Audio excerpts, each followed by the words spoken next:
As taxas de gestação na adolescência estão em decréscimo no Brasil, porém isso ocorre lentamente e ainda convivemos com diversos casos, principalmente nas classes sociais menos favorecidas. A condição de gerar um filho implica necessidade intensa de reestruturação pessoal e social, gerando na adolescência mudanças físicas e mentais. E esse quadro é a principal razão de evasão escolar, mudança nos objetivos de vida, enfim, uma mudança completa na vida do adolescente. E como resolvemos tal problema, ou ao menos minimizamos? É para isso que estamos hoje aqui com a doutora Soraya, médica formada pela Universidade Federal do Rio Grande do Sul, ginecologista e obstetra pelo Hospital das Clínicas e especialista em criança e adolescente. Somos muito agradecidos de sua participação no Ginecologicamente Falando. Vou dar início à nossa entrevista perguntando para a senhora. Doutora Soraya, como a senhora vê a questão da gestação em adolescentes em nosso país e em nossa região, principalmente? Oi, tudo bem, Beatriz? A gravidez na adolescência, a gente se pergunta então, se ela está diminuindo no país e no mundo inteiro, ela ainda é um problema? É a primeira pergunta que a gente tem que se fazer. Então, para responder essa pergunta, a gente tem que começar a olhar alguns dados estatísticos que vão nos ajudar a encontrar essa resposta. Então, realmente, se a gente olhar a taxa de fertilidade em adolescentes, que é definida por nascimentos por 1.000 mulheres na faixa etária de 15 a 19 anos, a gente vê que no mundo inteiro isso vem diminuindo, tá? Então, se a gente pegar desde a década de 60 até agora, em 2015, a gente vê que ela diminuiu quase a metade. A gente, então, em 60 tinha lá 85 nascimentos para cada 1.000 mulheres nessa faixa etária de 15 a 19, passamos para 41 em 2015. E isso, então, é um número globalizado, mas ele é extremamente diferente de acordo com as regiões, né, com os países no mundo. Então, a gente tem discrepâncias muito grandes. Por exemplo, se a gente pegar a Nigéria, lá na África, a gente vai ter 180 por 1.000, comparando com o Japão, 3 para cada 1.000. Então, uma diferença enorme. E aqui no Brasil, a gente está numa taxa de 48 para 1.000. Então, a gente por aqui já tem uma ideia de que essa distribuição ela tem a ver com desenvolvimento socioeconômico, né? Se a gente olhar para as taxas do Brasil, também dentro das regiões diferentes, a gente vê a mesma coisa, tá? Nos estados em que a gente tem o menor desenvolvimento social, a gente tem as maiores taxas. Então, elas são maiores no norte e no nordeste e menores no sul e no sudeste. Então, é muito notório essa ligação, né, essa correlação direta que existe entre gestação na adolescência e desenvolvimento socioeconômico. Sim, entendi. Realmente é bem visível mesmo, igual a senhora falou, com a situação socioeconômica. E quais seriam, ao seu ver, as principais causas que levam essas meninas a engravidarem? Pois então, de novo a gente tem que olhar a melhor forma de entender e não partir assim de avaliações subjetivas é a gente avaliar e encontrar respostas em dados estatísticos, né? Então a gente vê, tem um trabalho que foi feito por uma colega, uma pesquisa, que avaliou justamente isso. Os estados que têm o índice de desenvolvimento humano mais elevado têm menores taxas de gravidez na adolescência. E isso se ocorre também em termos de países, né? Então, se a gente for ver, tem uma pesquisa que até é do Banco Mundial e que apresenta assim, ó, na África subsaariana, o percentual de meninas que querem engravidar intencionalmente né? Aquelas que engravidaram, eles foram ver e que queriam engravidar intencionalmente, é mais de 60%. Comparando com os países assim do sul da África, do sudeste, da Ásia, aliás, a gente vê que esse índice ainda é elevado, chega em 60%. E já aqui na América Latina, esse índice ainda é alto, mas ele cai para 20%. Então, a gente vê que nessas causas de gestação na adolescência também tem uma questão cultural, mas a gente tem que se perguntar assim, por que elas engravidam? Será porque elas não têm acesso aos métodos anticoncepcionais, já que hoje a gente disponibiliza de tantos métodos eficazes? Ou se é por desejo, que essa pesquisa mostra, aí a gente vai cair num outro dado, que é os casamentos infantis, tá? Que a Organização Mundial de Saúde considera que é os casamentos abaixo de 18 anos, né? E aí a gente vê que é exatamente isso, corresponde diretamente, às vezes por uma falta de projeto de vida, por falta de oportunidade de estudar, né, de poder ascender e ousar outros caminhos, as meninas acabam vendo na gestação como uma oportunidade de se tornarem, sair de casa, de terem uma vida fantasiosamente, né, melhor, com autonomia, com independência, sem saber que no fundo elas estão mantendo um ciclo de pobreza, né? Então, a consequência, já emendando na tua pergunta das causas, é um efeito assim do cachorro mordendo o rabo, né? Fica circulando. A menina não tendo oportunidade de trabalho, de estudo e de melhorar a sua condição socioeconômica, não tendo um projeto de vida, ela acaba vendo na gestação como uma porta de saída, buscando a sua autonomia. Só que ela não sabe que ela vai não conseguir trabalhar, não conseguir estudar e se manter na pobreza. Isso a gente tem vários dados estatísticos no Banco Mundial, na Organização Mundial da Saúde, que demonstram isso, né? Que as meninas que engravidam, elas têm baixa escolaridade, elas têm muita evasão escolar e perpetua esse círculo de pobreza, né? Então, a causa e a consequência são muito tristes, na verdade, né? Porque a gente acaba...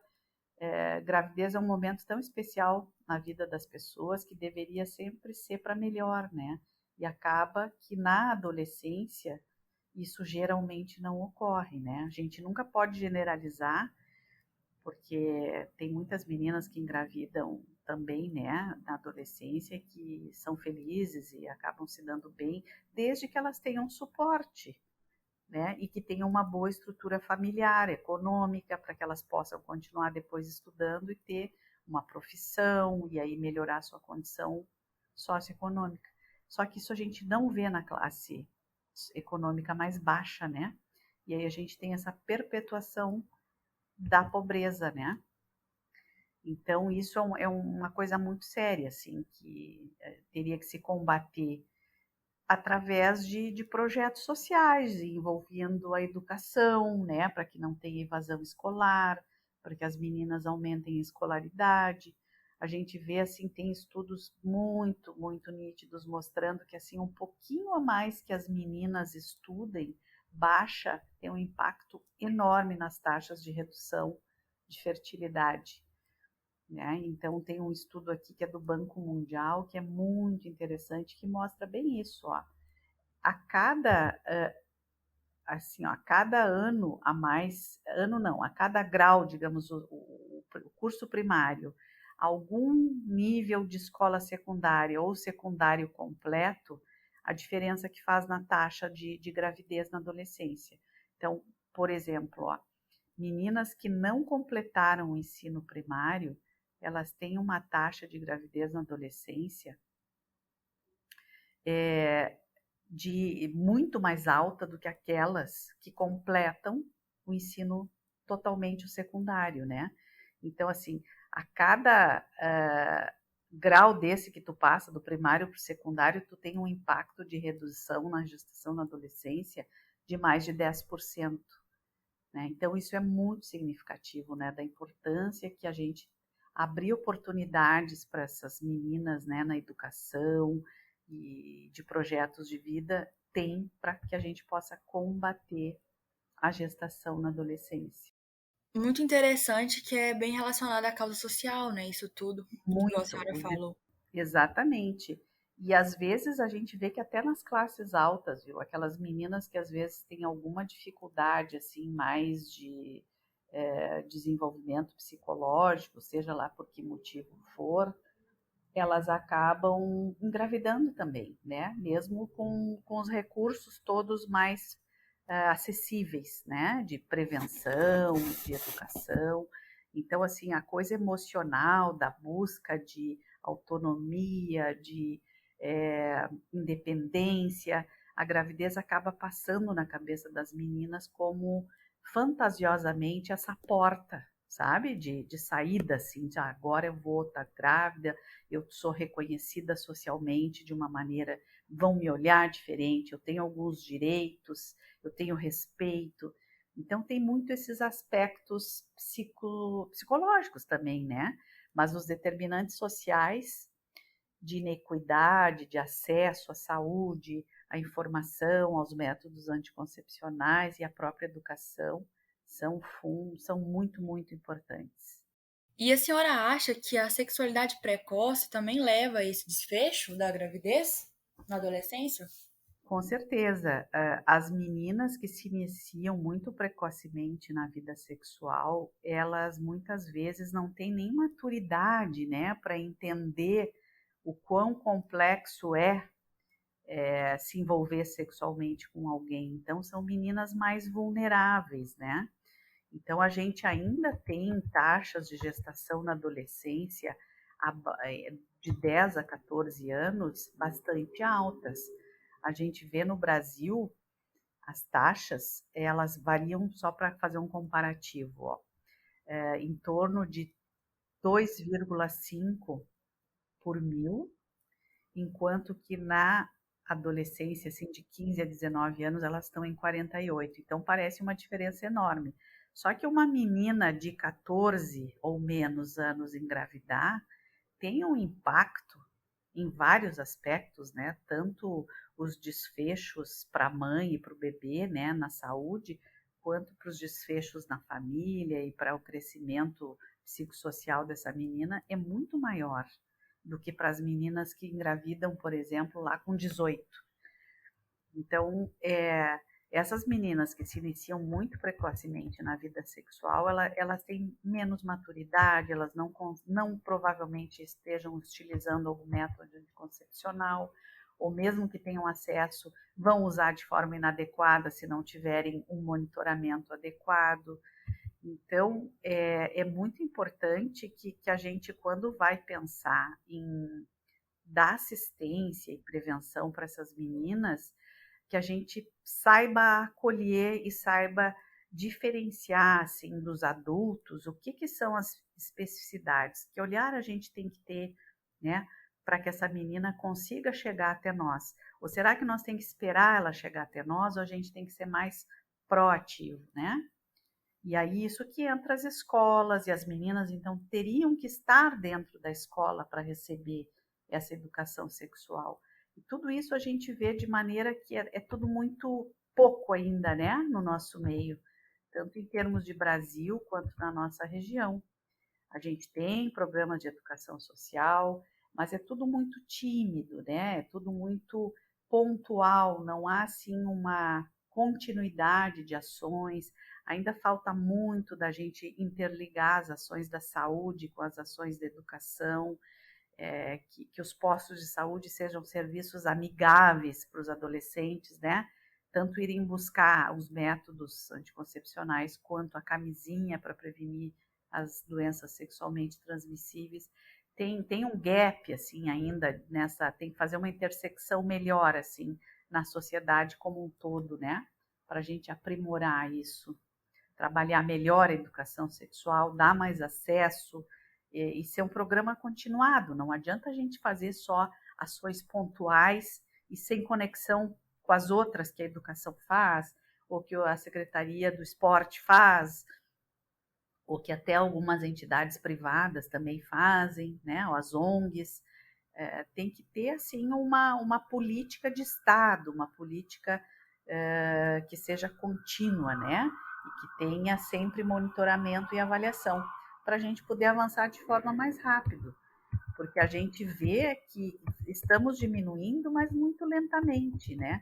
A gente, nesses 20 anos que temos dados, estudos mostrando, a gente reduziu 40%, que parece muito, mas nos últimos 10 anos foi só 20%, né? Em termos de Brasil. Então, assim, é muito preocupante ainda, né? Porque as consequências são muito sérias.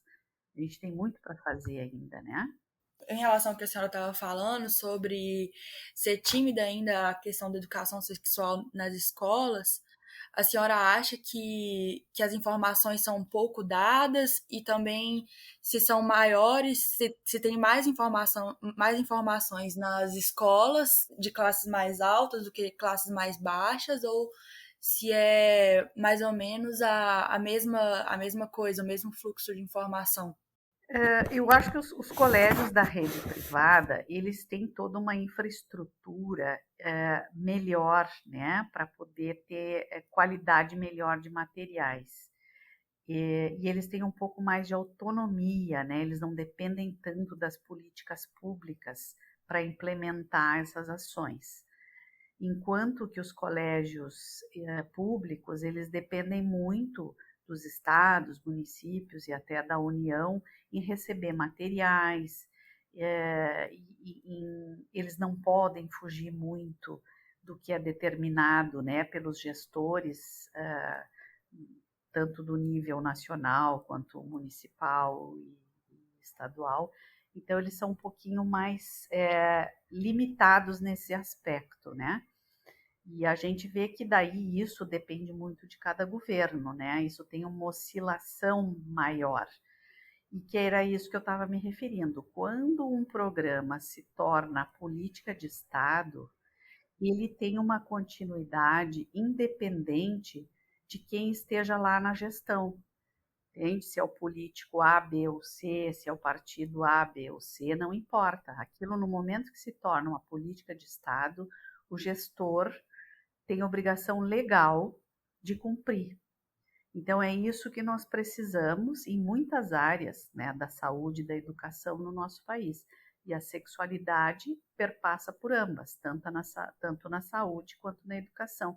Tem que se tornar uma política de Estado que não sofra a interferência negativa, por exemplo, de algum gestor que entre e que não concordem com algum aspecto, né, como recentemente a gente viu no nosso governo federal, deu toda aquela polêmica das cartilhas, né, que parecia que estava estimulando a sexualidade, a homossexualidade. Então, para trabalhar com essas questões de saúde e educação, não pode ter esses vieses de valores pessoais ou de valores morais. A gente tem que partir de conceitos mais amplos, né, que deem educação para as pessoas terem realmente poder de decisão sobre as suas escolhas. Então, isso é fundamental. Então, eu acho que as escolas públicas, elas sofrem mais o impacto dessas ações que envolvem política, enquanto que as particulares têm mais autonomia. Eu ia dizer o seguinte, que mesmo nas privadas, eu acho que são coisas muito pontuais.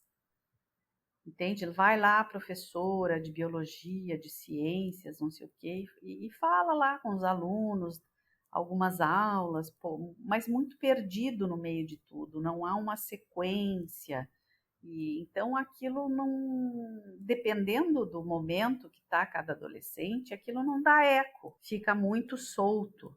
A gente precisa ter um alinhavo mais, uma costura melhor, assim, né? Mais continuada. Então tem que ter um programa mais firme, forte e contínuo. Entendi. E em relação ao pré-natal, uma adolescente ela tem mais risco que uma mulher adulta? acontece mais prematuridade e o índice de cesárea é maior, menor? Como é que fica isso? Bom, isso varia bastante, tá?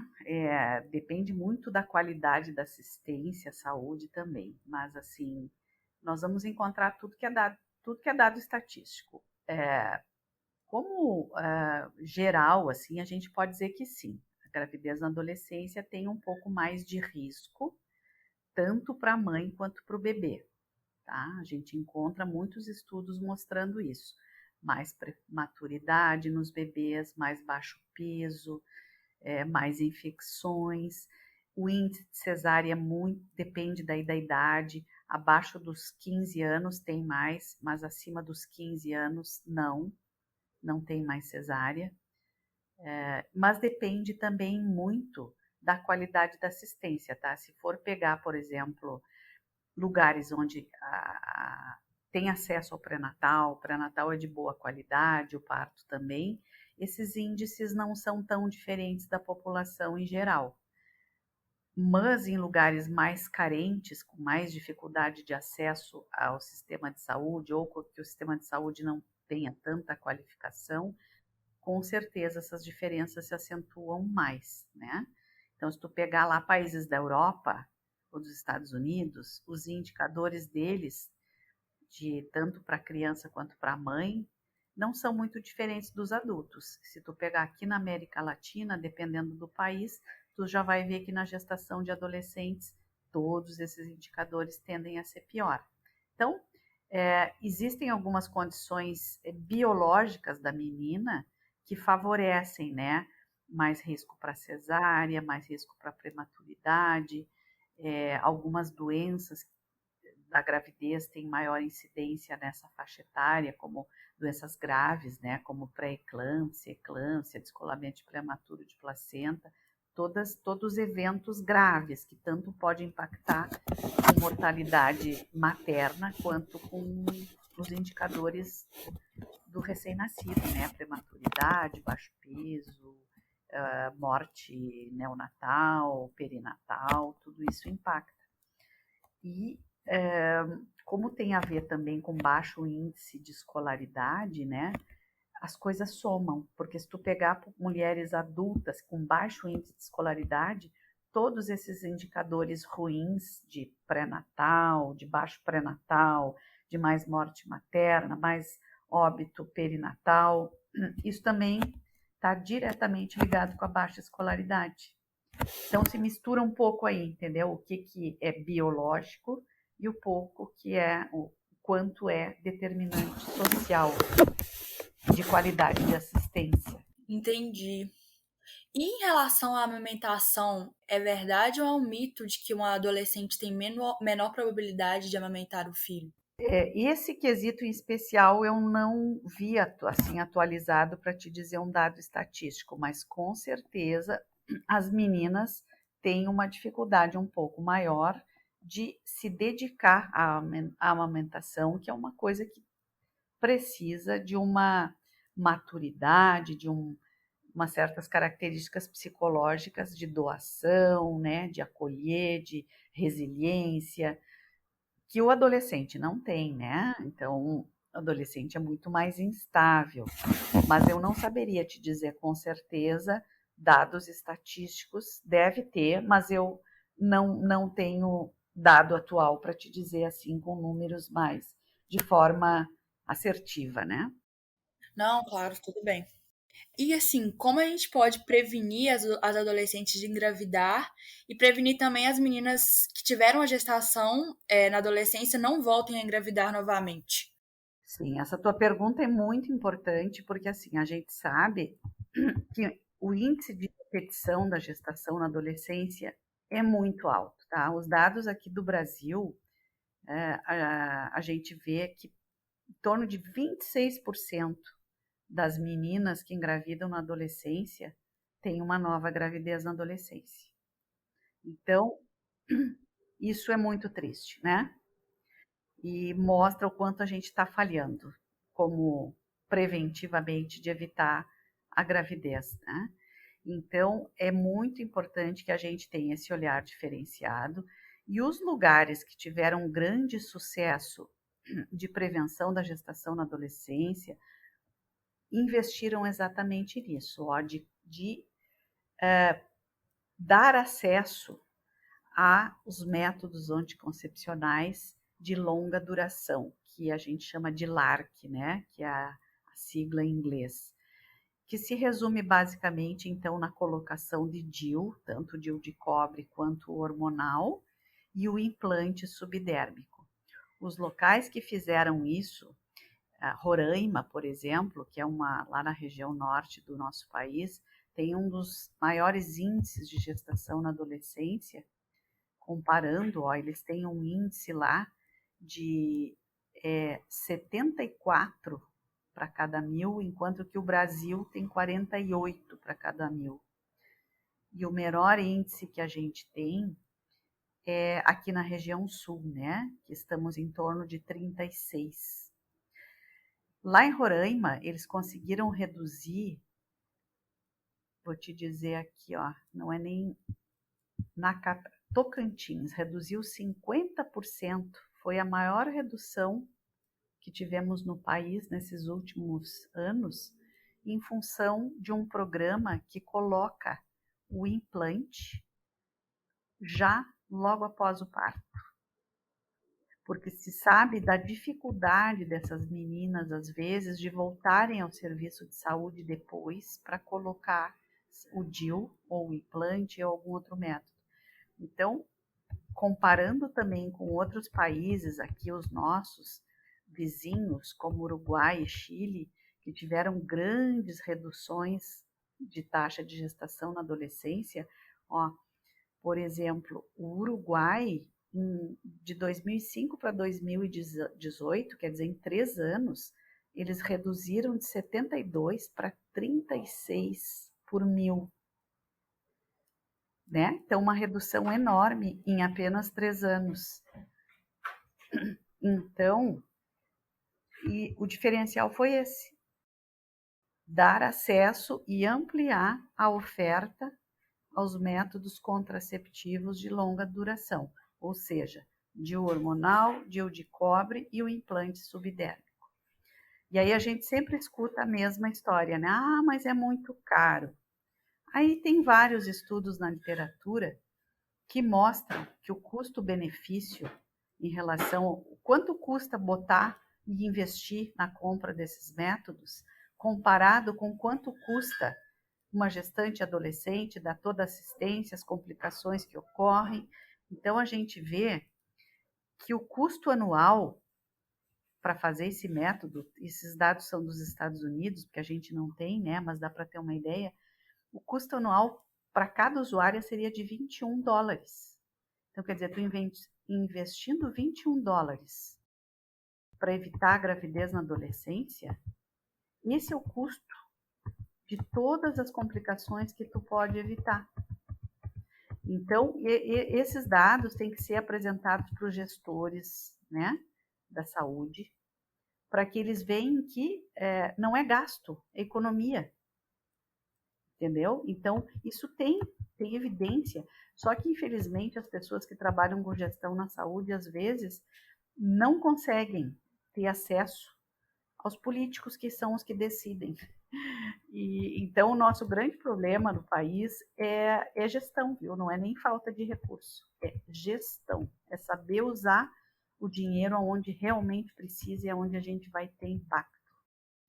Entendi. Essa questão de colocação do DIU após o parto, no Hospital Escola da Universidade Federal de Pelotas, a gente faz já. É bem interessante isso. Exatamente.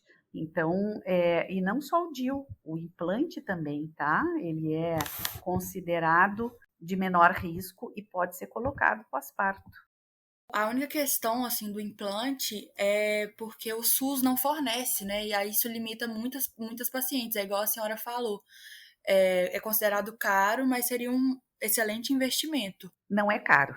É isso que eu quis. Se olhar os dados, entendeu? Ele é mais barato do que tu atender gestação na adolescente e as complicações que a gestação na adolescência pode ter, em termos econômicos, entendeu? Então, assim, Agora eu não estou achando aqui o número para te dizer, do quanto tu economiza, na verdade, investindo. Mas isso existem cálculos.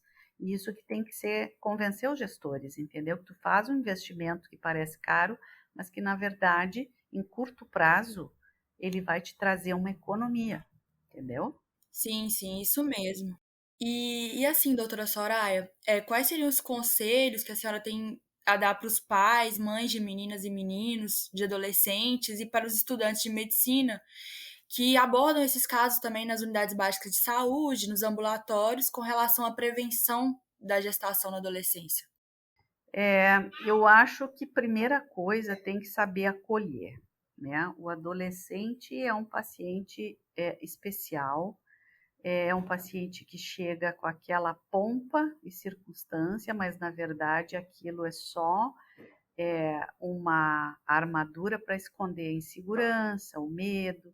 Então a gente tem que saber acolher e tem que saber dar a informação de uma maneira clara e que ele saiba que ele vai estar entendendo e ao mesmo tempo ofertar os métodos que são para aquela pessoa o melhor, entendeu? Porque assim, não adianta querer dar só o que tem disponível ali no posto.